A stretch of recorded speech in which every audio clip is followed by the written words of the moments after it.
All right, guys, we are live once again for the second of the trifecta tonight. As we, about 15, 20 minutes ago, just went off the air with the live reactions of King Ricochet, or just Ricochet, of course, the one and only, taking on Pete Dunne, the Bruiserweight, in the title for title match on the night's live event of NXT. It was an awesome event. I loved every minute of it. Of course, we had no decision at the end, but I'll talk more about that in my NXT review. But guys, what is going on once again? This is the Club of the Man 1993, and I am live for my live review of 205 Live. Now, it's Wednesday, and normally I'd be saying last night's edition of 205 Live. Well, I'm going to be saying tonight's edition of 205 Live, because now 205 Live has been moved to Wednesday nights now. Now, of course, it isn't going to be exactly live. It's still taking place in the same place where SmackDown Live took place. And correct me if I'm wrong, I am not 100% sure if this was correct or not, but apparently it sounded like this episode of 205 Live was recorded before SmackDown Live this week. I'm not sure if that is true or not, but I will try to keep looking things up and see, what they're going to be doing now for the 205 Live recordings. We're going to do them beforehand or after. Of course, right after, we have the Mixed Match Challenge. I don't know how long the Mixed Match Challenge is going to last, but we have that going on. And, of course, we have, the Mae Young Classic on Wednesdays as well, which is going on right now, but I'm saving that so that way I have something to watch while I do my work since I work from home. So I'll save that to watch for tomorrow because I am keeping up with that as I did last year. It was awesome. It's starting to good start this year. But anyways, let's talk about 205 Live. First off, my thoughts on 205 Live moving to Wednesday nights. I think it's a great idea. Obviously, after watching 2 hours of SmackDown Live, which has usually been good lately, it's good, but, I do feel like I get kind of, a little bit burned out trying to watch, 205 Live right afterwards. I do my SmackDown Live review right after SmackDown Live. So I feel like, this is going to, at least, help me and, not feel like, with my scheduling a little bit with, 205 Live. That way, I have two shows to watch now Wednesday nights that are short, sweet, to the point, see a good handful of different talent. So I actually am glad they did this. But the next thing I want to ask for 205 Live, besides the fact that allow your performers to do more than just the cruiserweight division, is to do the shows at Full Sail.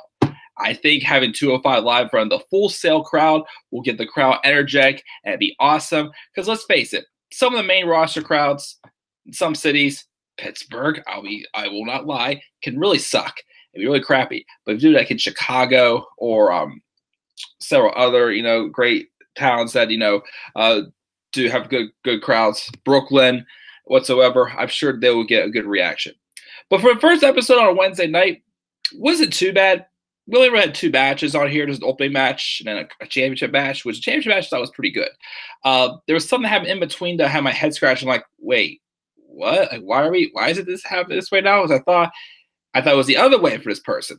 But we'll talk about that shortly. Let's go to the live chat and see if we got anybody in the live chat.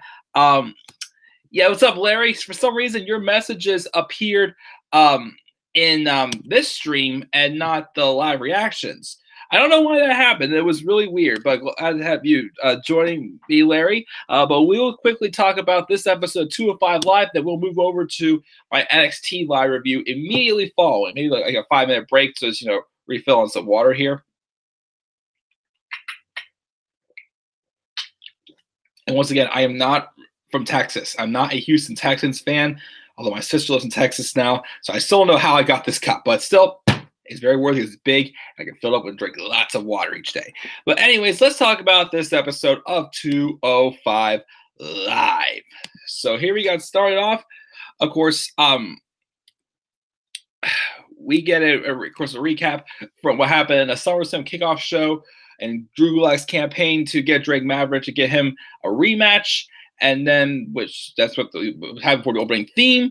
The first match we had was TJP versus Lindsay Dorado, which was random because I never knew for sure if the feud with Buddy Murphy and Tony Nese and the Lucha House Party was over with whatsoever. Like, okay, we're moving on to TJP now.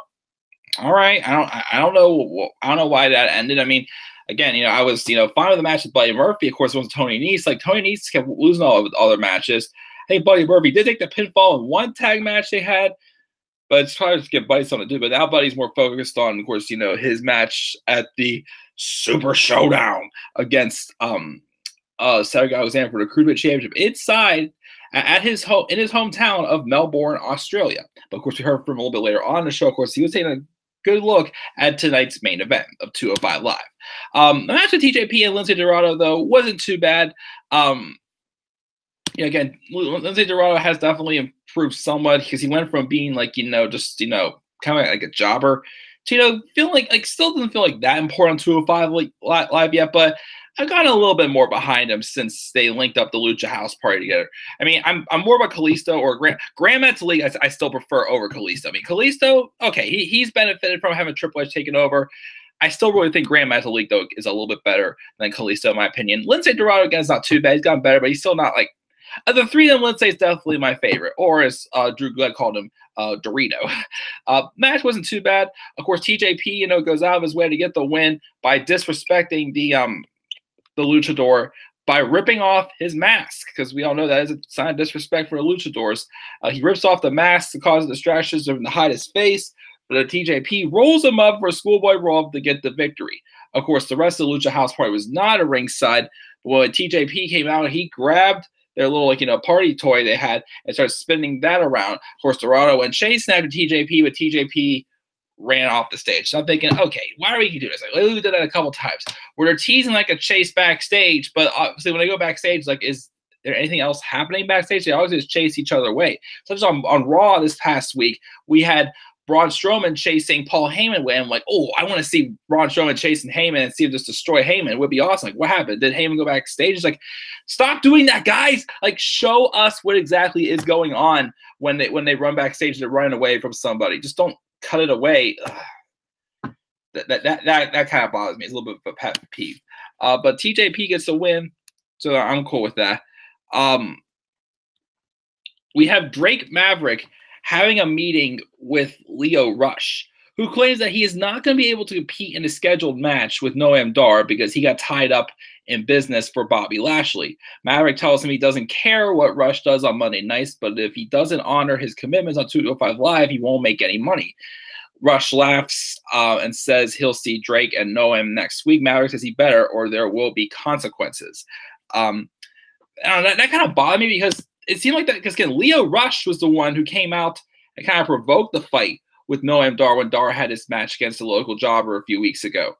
And he accepted his challenge afterwards. So it's like, why would he want to back out of something that he kind of went after himself? So I was a little confused. Like, okay, why are we going this route with Lio Rush? Like he seemed like someone who was seething competition. I mean, he beat Akira Tozawa once. He doesn't have to face him again. But then he's complaining he wasn't getting any competition. Now he's finally going to be getting some competition, and now he doesn't want it. So I'm just like, okay, what's going on there? Is it because him and Drake Maverick are now part of some weird thing where they're one role on Raw, one role on SmackDown? Again, stop with these two-faced roles for these guys. It's not going to work. So we're supposed to be getting the match next week now with Lio Rush and Noam Dar. I don't know if it's because they want to get more time to the Cruiserweight Championship match. They took this match off the show. But I just didn't quite get that, why Lio Rush backed out of the competition. Hopefully not making him a coward heel now. Because Lio Rush is pretty darn awesome. I really like the way it seems so far. I do think he's either Buddy Murphy or him will be the one to dethrone Cedric Alexander eventually. So yeah, that was strange.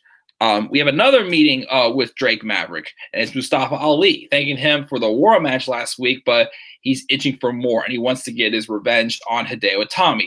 Maverick says it's his job to make the tough decisions. He saw the tune-up match, but he also remembers what Itami did to Ali the last time, and he doesn't want to see that happen again. Ali starts to plead with him, but then Drake cuts him off and says he spoke to the medical staff, and he says that Ali is cleared, and he will face Itami next week on 205 Live. And Itami, of course, thanks him and says he will not regret it, but Itami will regret it. So just one-on-one again, I guess it'll be all right. I don't know if we will have another match afterwards, because I really want to see these two have a stipulation in their match. I think this has definitely gotten a really personal feud. I would really like to see them have a stipulation to it eventually. So maybe we will get that eventually. I don't know. But next week is just another regular one-on-one match with Mustafa Ali and Hideo Itami. Look forward to it.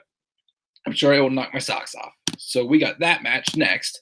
We got Larry in the live chat saying he's going to check your NXT review later tomorrow because I haven't watched NXT. No spoilers. No worries.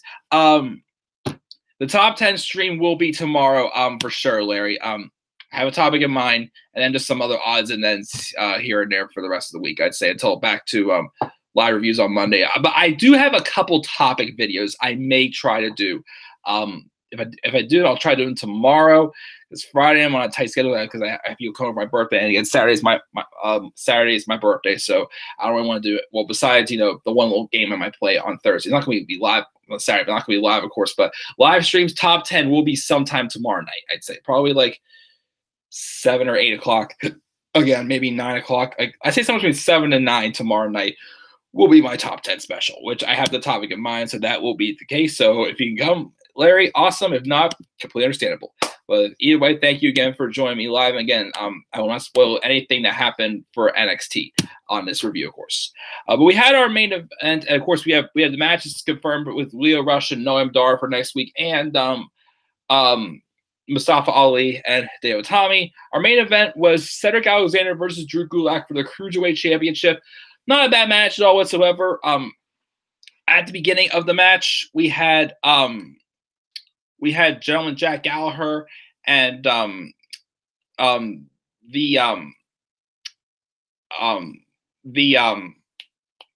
Brian Kendrick. Kendrick apparently was injured. That's why he was gone over the past couple weeks. We had them at ringside until Kendrick did cause some interference within the match. The referee caught him, and he ejected both Gallagher and what's his face? Gallagher and Kendrick were both ejected from ringside. So it was sort of like the first 5 minutes of the match. So the rest of the match, it was Gulak going after Alexander, and then of course Gulak tried locking in the Gulak on Alexander. I'd say 3, maybe 4 times. I'd say, but Alexander found a way to escape it every single time. Now of course there was a Gulak always campaigning for a better 205 Live. We haven't seen one of his PowerPoint presentations in a long time. He went to higher lengths and felt he had to do whatever it took because things went to another level because both these guys went just another level, seeing what it took. And Gulak even did like a diving elbow drop off of the top rope, but then eventually, and he did hit Alexander with it, trying to get to the Gulak again, but then eventually would cost him as Alexander did get Gulak in the lumbar check for him to retain his Cruiserweight Championship over Drew Gulak. Who is next, of course, is Buddy Murphy. Their match in Melbourne, Australia, again, is going to be in front of Buddy Murphy's hometown. Again, I'm not really going to check out that much of Super Showdown. So hopefully this show would be put on the main show and not a freaking pre-show match, because these Cruiserweights can deserve to be on the main card. They're doing great stuff here. Again, as I keep saying, the Cruiserweight division is better. It could still be a little bit better, though, if one, they allow these Cruiserweights to do more than just the Cruiserweight division. 2, get in front of a better crowd, I'd say, in my honest opinion. But yeah, guys, that is it for this week's episode 205 Live review. Again, not a bad show. Lindsay Dorado and TJP was all right. I'm still confused as to why Lio Rush didn't want to have the match, even though he kind of provoked it, though. And of course, the main event was pretty good as well. So yeah, let's check the live chat one more time. Larry says he just realized he may have to miss my stream tomorrow. Yeah, I definitely know I have your support as always, Larry. If you could be there, awesome. If not, again, totally understandable, man. I know you have your life also. I don't ever pressure people to be here for my streams, but if you're able to make it, awesome. If not, we all have lives. I completely understand that, guys. But I give 205 Live a B+. Again, the championship match was good. TJP and Dorado was all right. Again, the only really low point I really had was, again, I just didn't understand why Lio Rush wanted to back out of his match with Noam Dar. But yeah, guys, thanks again for Larry for joining in live. Again, I don't know what happened with the chats. I don't know how it got into this review and not the live reactions. But thank you anyways for participating as always, Larry, for the support. So guys, if you have your thoughts on 205 Live, your thoughts down in the comment section below. And be sure to click my like and subscribe more content on my channel. Follow me on Twitter @DemandAir93. I'll be back up here in probably about 5 minutes or so to do my live review of NXT. NXT. So until then, guys, I'll see you guys in 5 minutes. Peace out, everybody.